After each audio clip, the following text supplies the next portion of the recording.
FTA마다 역외 가공을 허용하는 그 기준을 다르게 규정하고 있는데 혹시 역외 가공 기준을 적용했니에 대해 또 예 아니오를 적으면 되고 또 기타 기준에 해당하는 게 있으면 예 아니오를 적으면 됩니다. 뭐 저희 같은 경우는 대부분 다 아니오를 적은 다음에 뭐 3번 변경 기준 충족 여부에만 예를 적거나. 자 보세요. 법제처에 들어가서 모든 법은 법제처에 있습니다. 자유무역협정의 이행을 위한 관세법의 특례에 관한 법률이죠. 우리는 이것을 FTA 특례법이라고 하고요. 이런 식으로 검색을 하면은 나옵니다. 7월 5일 개정이 되어서 7월 5일 시행된 데가 있을 겁니다. 이거요. 이쪽을 클릭해 들어가시면 개정된 원산지 소명서와 개정된 원산지 포괄 확인서를 확인할 수가 있습니다. 아니 저 개정된 법, 즉 FTA 특례법 시행규칙 들어가서 개정된 양식을 어디에 찾죠?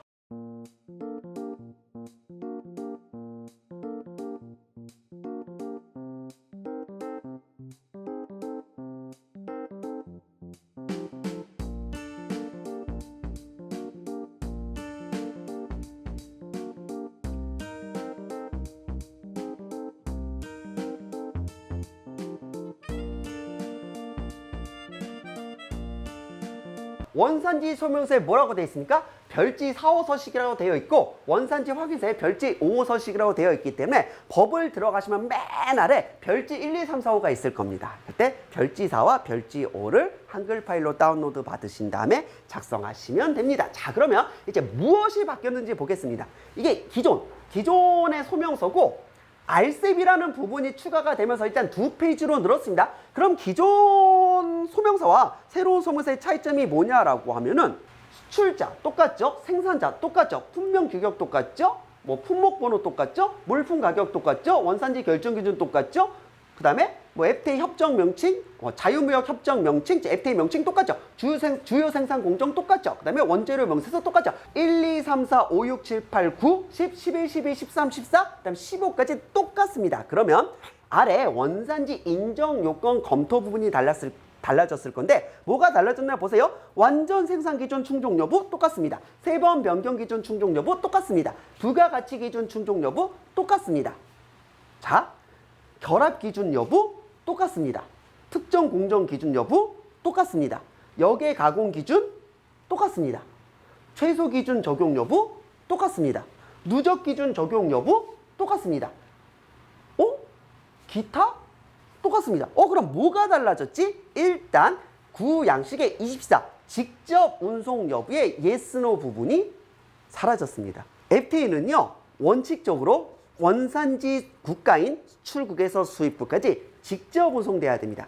예외적인 경우 단순 경유 환적이 아니다라고 하면 직접 운송되는 것이 원칙이고요. 가끔 세관에서 그것이 직접 운송되었는지 입증을 해보라라는 그 소명 자료를 요구하기도 합니다. 그럼 생각을 해보세요. 이 원산지 소명서라는 서류가 이것은 한국산이 맞습니다라고 이제 그 작성하는 서류인데 직접 운송 여부에 노를 체크하는 정신 나간 짓을 하겠습니까? 애초에 직접 운송에 노를 적을 거면요 원산지 소명서를 작성할 필요가 없죠. 자 다음 원산지 결정의 충족 불충족. 원산지 소명서라는 서류가 뭐예요? 이것은 한국산이 맞습니다라고 작성하는 서류인데 뜬금없이 원산지 결정에 우리는 원산지를 충족하지 않습니다. 이건 한국산이 아닙니다. 그럼 처음부터 원산지 소명서를 작성하지 말라고. 즉 직접 운송 여부에 아니오를 적거나 원산지 결정에 불충족을 적으면 뭐야? 그냥 처음부터 서류를 작성하지 않으면 되죠. 자 그래서 직접 운송 여부가 사라졌고 원산지 결정이 사라졌습니다. 그리고 뭐가 생겼어요? 원산지 재료로만 생산 기준 충족 여부라는 란이 추가됐습니다. 왜 그러냐면 모든 FTA는요 원산지 재료로만 생산하는 기준이 있고 이것을 뭐 WP 혹은 PE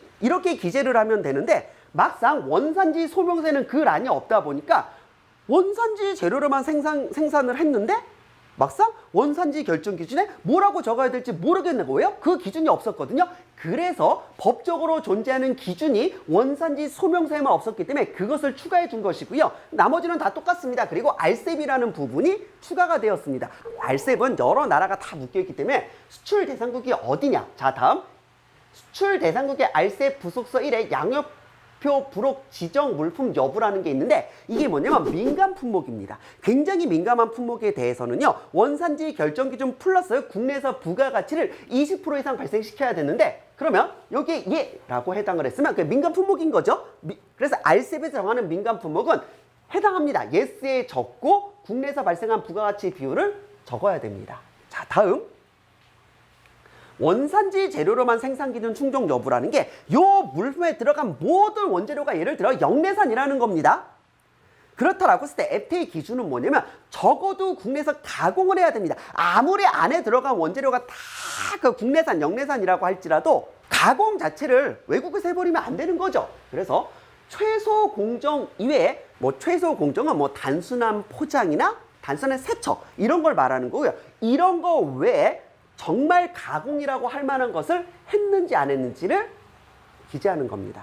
자, 그래서 이제 원산지 재료로만 생산 기준 충족 여부의 예를 했으면 원산지 결정 기준에 P2라고 적어야 되고요. P2라고 적었으면은 최소 공정 이외 공정 수행 여부에 또 yes, no를 선택하고 그래서 RCEP에 의한 원산지 국가를 기재해야 됩니다. 참고로 26, 27, 28, 29, 30은 RCEP 국가로 수출하는 것이 아니면 적지 않아도 무방합니다. 원산지 확인서도 똑같습니다. 나머지는 다 똑같으면서 여기 RCEP으로 수출하는 경우에 대한 내용만 추가하면 됩니다. RCEP 국가로 수출하는 경우에 있어서는요. 특히 이 15번 이게 뭡니까? 국내 부가가치 20% 이상 발생 여부 민감 품목의 경우에는 당연히 원산지 확인서 차원에서도 국내에서 20% 이상 부가가치가 발생했음을 확인을 해야 되고요. 자, 다음에 원산지 재료로만 생산한 물품의 경우에 있어서는 적어도 국내에서 가공을 한 게 맞느냐라는 최소 공정 이외 공정 국내 수행 여부에 역시 체크를 해야 됩니다. 2022년 7월 5일부터 이제 개정이 되었기 때문에 저희들은 7월 5일 이후 이제 수출하는 FTA 건에 대해서는 개정된 양식으로 세관에 신청을 하고 있습니다. 누가 그 질문을 합니다. 저희는 이미 이 양식을 사용하고 있는데 이거 바로 바꿔야 되나요? 일단 원산지 포괄 확인서 같은 경우는 1년 동안 사용할 수 있는 거기 때문에 그 7월 5일 이전에 받아둔 것이라고 하면 계속 사용할 수 있을 것이고요. 원산지 소명서 같은 경우도 실제로 한 번 작성하면 다음번 수출할 때도 내용이 바뀌지 않으면 계속 그 반복하여 사용하는 경우가 있는데 글쎄요. 이렇게 개정이 되면은요. 세관이 한두 달 정도는 그냥 봐줍니다. 자, 그러다가 어느 타이밍인가에 이거 개정된 지 좀 몇 달 됐는데 좀 개정된 양식으로 다시 작성해 주십시오라고 요청하게 될 겁니다. 그래서 가능하면 이 영상을 보고 있는 이제 여러분들은 개정된 양식을 사용하는 것이 좋고 이전 양식을 계속 사용한다라고 하면은 당분간은 계속 사용할 수 있지 않을까 싶습니다. 이거는 워낙 세관의 그런 재량권의 부분이기 때문에 개정된 양식을 사용하는 게 사실 가장 좋겠죠.